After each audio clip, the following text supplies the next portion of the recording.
Hey Sunshines, welcome back to Rina Loves Reading, a place dedicated to the books that we're reading, the ones that we're adding to our TBRs, and the ones we're finally getting off. So today we are going to be talking about the books that I plan to read this week. And the ones I'm hoping to also get in. So, I'm hitting a little bit of a reading slump I'm finding myself. I am one that will power through any book. I have spent good money on these books. I will read them. Will I enjoy the process? Oftentimes, no. But I have already paid for them. I grew up in a way that if you bought it, you're going to use it one way or another. If it didn't fit, you're going to make a way to work it. So with books and spending money on books, especially since they're like $10 to $15 digitally, and then buying a hardcover can be up to $20. I'm like, I'm gonna read it. One way or another, I'm going to get through this because I have invested not only my money into it, I've already started to invest time into it. So this week is about finishing all those books that I already started throughout the month, but then just kept putting off to the next week to finish, but then never actually finished. So we got 4 books like that on this week's TBR. And then we got 2 books that one was already on my monthly TBR that I wanted to finish, and another one I am struggling and just want to read it, basically. And I'm hoping that it'll be a quick read that is engaging. I know in this series it has short chapters, so I'll also feel that accomplishment of reading bunches and bunches, but not really because they're short chapters. So let's get into it. So the first book on the list is one of the Twisted Tales. So I have already marked accidentally that I have read this book off in my journal of books. So I keep a list of books that I want to read in the month and my TBRs in this one and what I've actually read in my yearly TBRs. So when I was writing down that I had read another book, I accidentally marked this one off. So I want to finish it, so I'm not lying to myself that I read it during this month. So I'm about 4 chapters into this, so only like 30 pages into it. The Twisted Tales I'm finding are hit and miss for me. This one, I'm listening to it in an audiobook form, so the audiobook is also not going as fast as I hoped it would because there's the British accent on this one. So that is what is happening with this one, but I'm hoping to finish it this week because I am hoping to get back into drive time for a week. Last week was just a disaster in terms of my caseload, that I spent a good chunk of my week analyzing Disney movies. You heard it right. I analyzed Disney movies for work because I just had nothing else to do, basically. So I'm hoping to get this one done. So far I'm liking it. It's basically what if Cinderella never tried on the glass slipper. So a continuation of the story, kind of like in between Cinderella 1 and 2.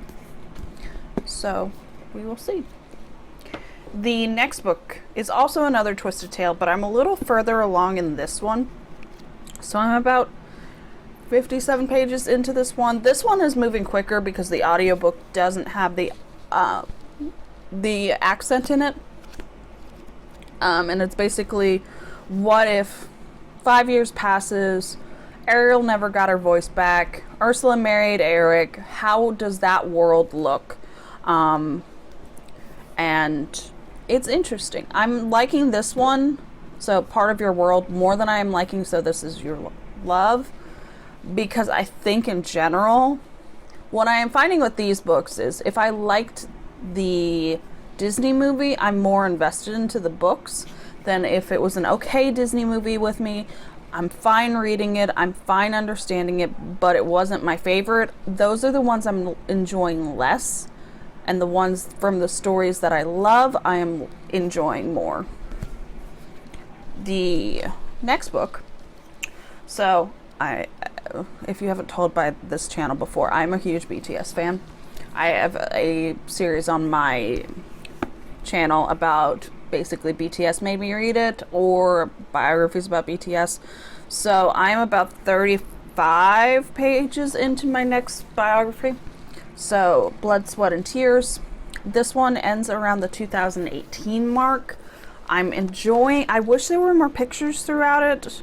It's a lot more in depth, but I'm also learning things that in all of the other ones, because I have read 8 or 9 biographies on BTS by this point, I'm still figuring out information that I didn't get in this one, so it's somewhat entertaining to me.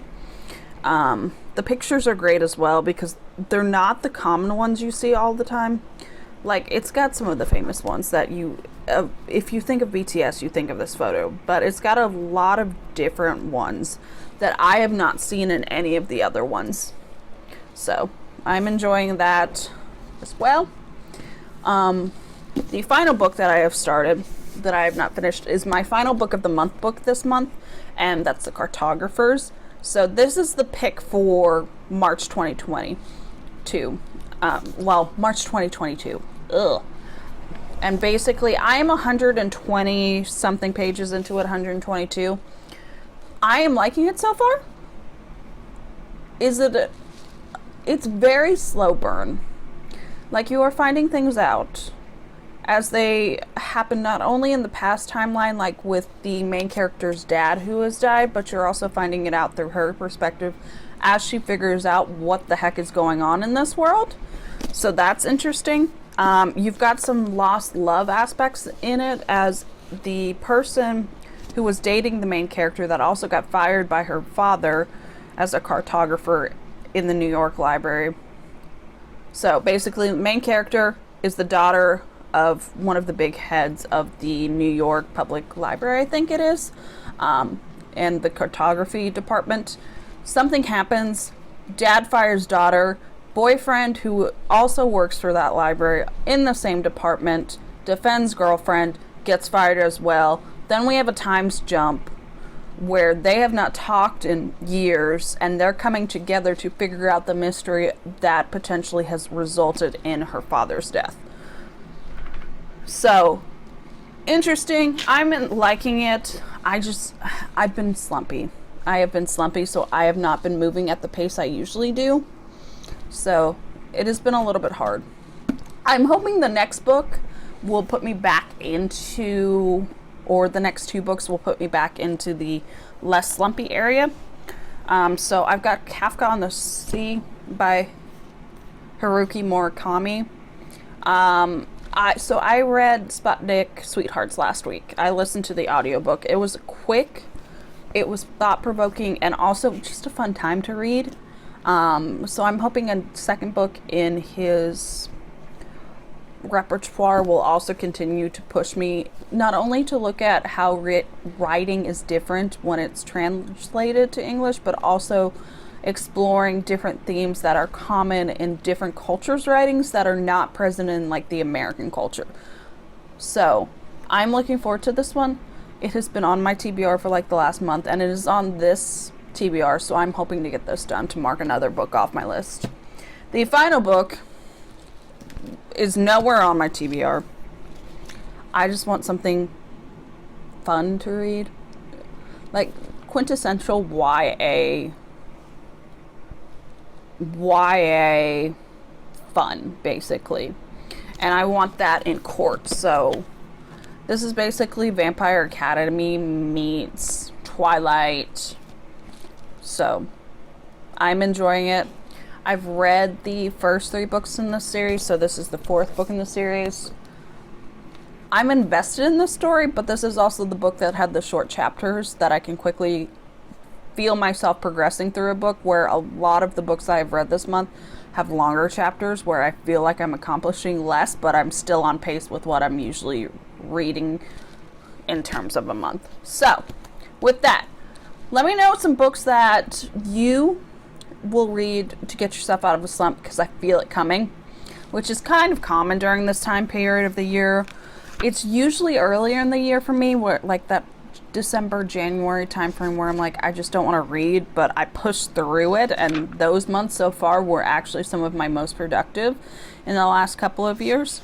So I'm wondering if this is my yearly delayed slump.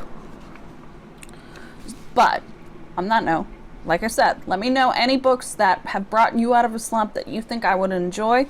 Please like, subscribe, and comment down below, and I'll see you next time.